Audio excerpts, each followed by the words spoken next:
This will be a review of some of the most basic and simple knots within the Scout Handbook. The first one to be shown is the overhand knot.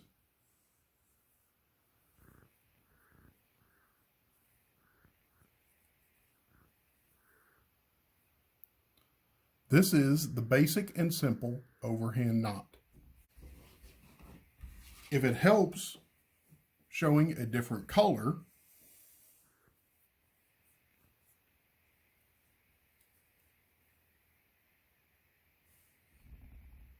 this is the overhand knot. This is the square knot.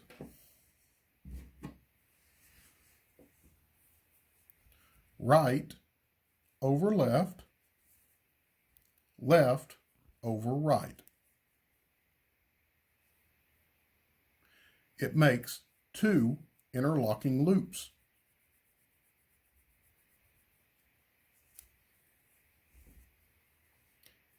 Left over right, right over left. 2 interlocking loops.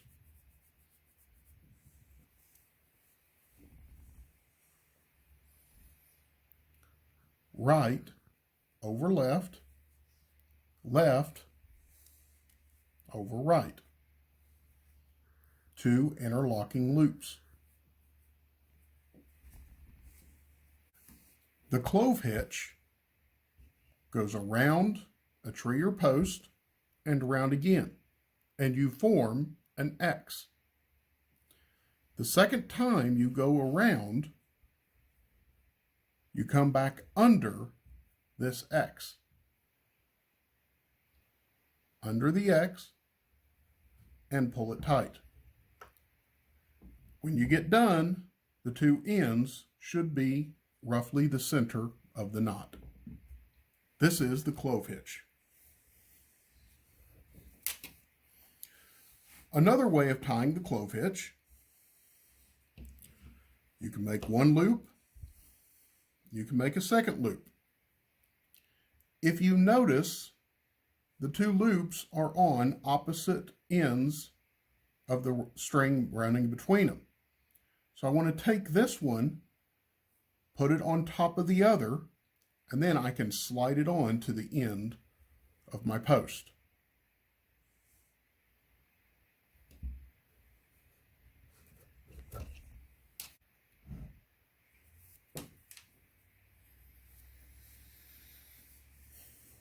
Come over and around. Tie what looks like an overhand knot, but this is actually my first hitch. That is a half hitch. I then want to come over and tie another overhand, but that is my second half hitch. This is 2 half hitches.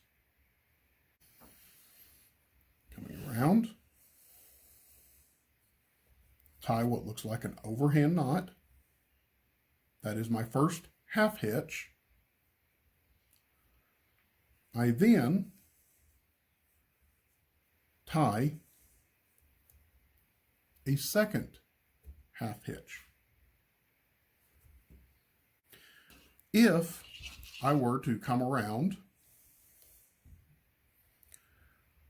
I tie my first half hitch and I put an extra loop, extra turn around. Come back across, tie another half hitch. This becomes what is known as the taut line hitch. Half hitch, another loop, second half hitch. Come in, loop it around my post. I tie my first half hitch. This is my first half hitch, and I make a second loop.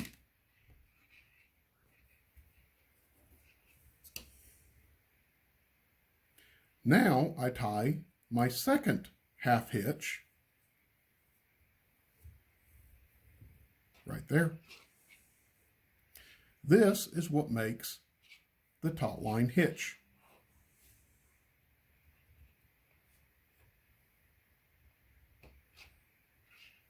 Next up is a bowline.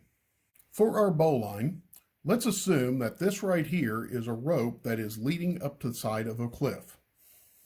I am going to take this and I am going to lay over a loop just like that. Note that this piece right here is on top of the rope that's leading up the side of the cliff. I'm going to pinch it right here to help hold this loop. I am then going to take this end of the rope, and this right here is what I'm going to refer to as my snake. The snake comes out of the hole around the tree and then right back into the hole. I have not turned loose with this hand right here.